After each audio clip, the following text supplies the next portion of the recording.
students, I Akash Verma welcome you all on my YouTube channel Nand Classes. Students, आज है आपका 24 अप्रैल और 24 अप्रैल के सारे इम्पोर्टेंट प्रश्न इस वीडियो में देखने को मिलने वाले हैं।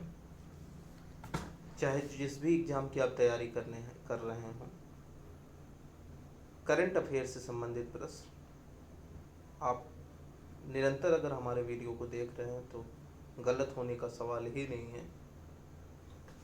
तो वीडियो को लास्ट तक देखिए, पूरा देखिए, करंट अफेयर से संबंधित प्रश्न आपके सही होंगे। अगर आपने चैनल को सब्सक्राइब नहीं किया है तो चैनल को सब्सक्राइब कर लीजिए। सब्सक्राइब बटन के बगल में एक बेल आइकन होगा, प्रेस कर लीजिएगा, जिससे कि आने वाले वीडियो के नोटिफिकेशन आपको आसानी से मिल सके। और इस करंट अफेयर्स का पीडीएफ आज के वीडियो के डिस्क्रिप्शन बॉक्स में आपको दे दिया जाएगा, वहाँ से आप पीडीएफ भी देख सकते हैं। चलिए चलते हैं पहले प्रश्न पर।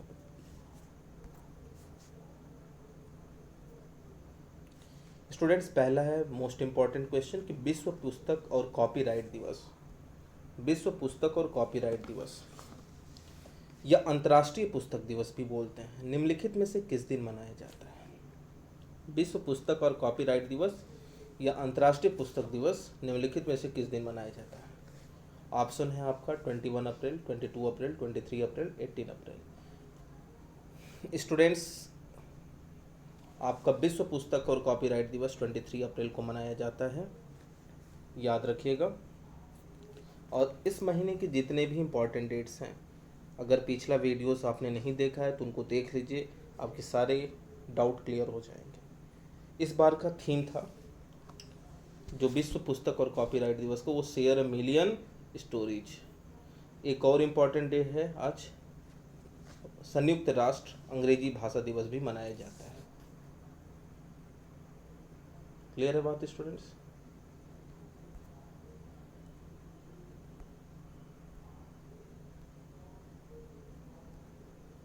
तेईस अप्रैल world book and copyright day, world book and copyright day. भारतीय विश्व चैंपियन जो विश्व बैडमिंटन महासंघ की IM बैडमिंटन जागरूकता अभियान के लिए नियुक्त दूतों में से एक हैं। तो IM बैडमिंटन के खेल को बढ़ावा देने के लिए ये योजना है। जागरूकता अभियान के लिए नियुक्त दूतों में से एक कौन सी हैं? PV Sindhu, Maria Sharapova, Sania Mirza, Mahesh Bhupathi. तो वर्ल्ड बैडमिंटन चैंपियनशिप की विजेता PV सिंधु, जो इस वक्त आंध्र प्रदेश सरकार में करप्शन को रोकने के लिए जो टीम गठित की गई है उसके ब्रांड एम्बेसडर भी हैं, इसको भी याद रखिएगा।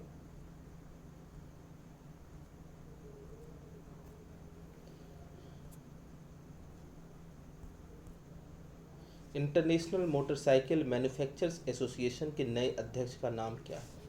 स्टूडेंट्स, आपका ऑप्शन है राकेश शर्मा, लव अग्रवाल, शक्तिकांत दास, रजनीश कुमार। तो आपका करेक्ट ऑप्शन है स्टूडेंट्स राकेश शर्मा, राकेश शर्मा, ये हैं राकेश शर्मा।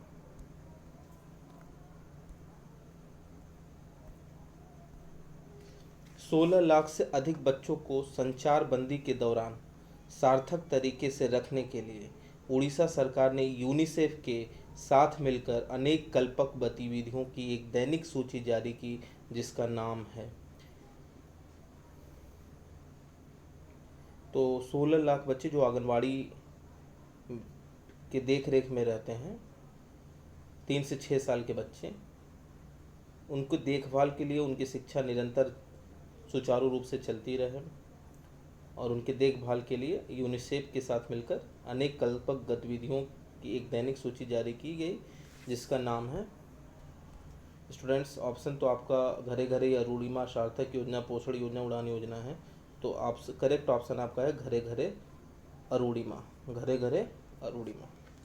उड़ीसा जानते ही हैं, भारत का एक राज्य है, पूर्वी तट पर स्थित एक राज्य है जिसका राजधानी भुवनेश्वर है, सबसे बड़ा शहर भुवनेश्वर है यहाँ की राजभाषा उड़िया है। इसका गठन 26 जनवरी 1950 को हुआ था। इस समय राज्यपाल जो है गणेशी लाल है, मुख्यमंत्री नवीन पटनायक साहब जी हैं। एक सदनी है, 147 सीट्स है इसमें। विधानसभा की, राज्यसभा की 10 सीट है, लोकसभा की 20 सीट है। अब यूनिसेफ के साथ मिलकर ये योजना की शुरुआत की गई, तो यूनिसेफ के बारे में भी जान लेते हैं। यूनिसेफ का लोगो है ये, United nation international children education fund. इसके अध्यक्ष है एन वेनेमन इसके अध्यक्ष हैं। इसकी स्थापना दिसंबर 1946 में हुई थी। अगला क्वेश्चन, भारत की सबसे बड़ी आईटी कंपनी टीसीएस किस देश का पहला पूर्ण डिजिटल बैंक लॉन्च करेगी? तो स्टूडेंट्स, जो भारत की सबसे बड़ी आईटी कंपनी टीसीएस है, वो इजराइल का पहला डिजिटल बैंक लॉन्च करेगी। 2021 में ये शुरू होगा। 40 वर्षों बाद इजराइल ने किसी बैंक को मान्यता दी है। विश्व पुस्तक राजधानी, वर्ल्ड बुक कैपिटल 2020 निम्नलिखित में से किस शहर को बनाया गया है? तो वर्ल्ड बुक कैपिटल जो है, ऑप्शन है आपके पास बीजिंग, नई दिल्ली, मैड्रिड, कुआलालंपुर। इस बार का 2020 का है वो कुआलालंपुर। 2019 का जो था शारजाह था। पहला जो था फर्स्ट वर्ल्ड बुक कैपिटल वो मैड्रिड स्पेन था, पहला भी याद रखिएगा। क्यों मनाया जाता है पुस्तक दिवस, इसके बारे में भी जान लेते हैं। विलियम शेक्सपियर, मिगेल सर्वांटिस और इनका गैरसिलासो समेत विश्व साहित्य जगत की बड़ी हस्तियों का इस दिन निधन हुआ था। उन हस्तियों को श्रद्धांजलि देने के लिए यूनेस्को ने 23 अप्रैल को विश्व पुस्तक दिवस के तौर पर चुना। 23 अप्रैल को विश्व पुस्तक दिवस के तौर पर चुना। पहली बार 23 अप्रैल 1923 को स्पेन में किताब विक्रेताओं ने इस दिन को मनाया था। मिगेल डे सर्वांटिस की याद में स्पेन में यह दिन मनाया गया था। 1995 से लगातार ये मनाया जाता है। हर साल एक वर्ल्ड बुक सिटी घोषित की जाती है। इस बार कुआलालंपुर मलेशिया की राजधानी को घोषित किया गया है। 22 अप्रैल को ईरान के द्वारा प्रक्षेपित किया गया सैन्य उपग्रह का नाम क्या है? 22 अप्रैल को ईरान के द्वारा प्रक्षेपित, किसके द्वारा? ईरान के द्वारा प्रक्षेपित उपग्रह का क्या नाम है? ऑप्शन है नूर उपग्रह, मून उपग्रह, सुपरको उपग्रह, रिमोट सेंसिंग उपग्रह। करेक्ट ऑप्शन आपका स्टूडेंट्स है नूर उपग्रह। ईरान के द्वारा प्रक्षेपित किया गया सैन्य उपग्रह। किस संस्था के अनुसार कोविड-19 की वजह से आर्थिक क्षेत्र में आई गिरावट इस वर्ष दुनिया में तीव्र खाद्य सुरक्षा का सामना करने वाले लोगों की संख्या लगभग दोगुनी हो सकती है?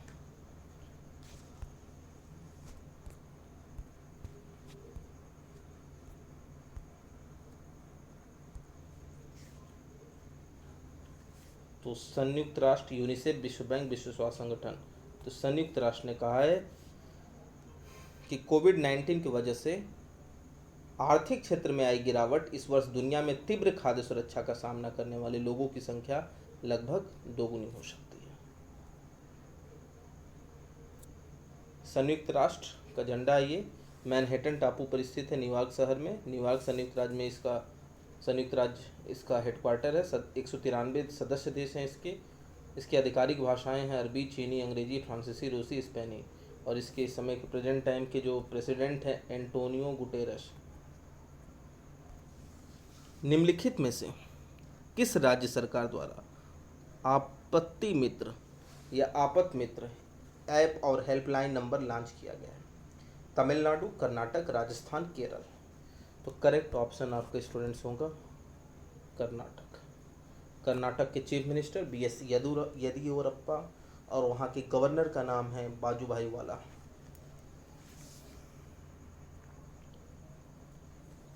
कर्नाटक दक्षिण में स्थित एक राज्य, राजधानी बेंगलुरु, सबसे बड़ा शहर बेंगलुरु, यहाँ की राजभाषा कन्नड़। अगला प्रश्न, सुप्रीम कोर्ट ने किस राज्य के अनुसूचित जनजाति क्षेत्रों में एसटी उम्मीदवारों के लिए 100% आरक्षण प्रदान करने के आदेश को निरस्त किया है। ऑप्शन है students Bihar, Andhra Pradesh, Haryana, Punjab. Your correct option will be students Andhra Pradesh. देखिए सुप्रीम कोर्ट ने क्या कहा। सुप्रीम कोर्ट ने फैसला दिया है कि अनुसूचित क्षेत्रों में स्कूलों में अनुसूचित जनजाति वर्ग से संबंधित शिक्षकों का 100% आरक्षण संवैधानिक रूप से अमान्य है तथा न्यायमूर्ति अरुण मिश्रा की अगुवाई वाली 5 न्यायाधीशों की संविधान पीठ ने आंध्र प्रदेश के राज्यपाल द्वारा जारी किए गए सरकारी आदेश को रद्द कर दिया है।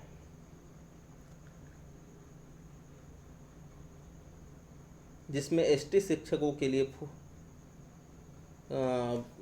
100% आरक्षण की पुष्टि की गई थी। सुप्रीम कोर्ट ने आंध्र प्रदेश और तेलंगाना सरकार दोनों पर जुर्माना लगाया है। तो ये थे आज के महत्वपूर्ण प्रश्न। अगर आपको वीडियो पसंद आया हो तो वीडियो को लाइक, सब्सक्राइब और शेयर करना ना भूलें ताकि आने वाले वीडियो का नोटिफिकेशन आपको आसानी से मिल सके। तो कीप ऑन स्टडिंग, पढ़ते रहिए और जानकारी, नॉलेज को बढ़ाते रहिए। Have a nice day. Thanks for watching the video.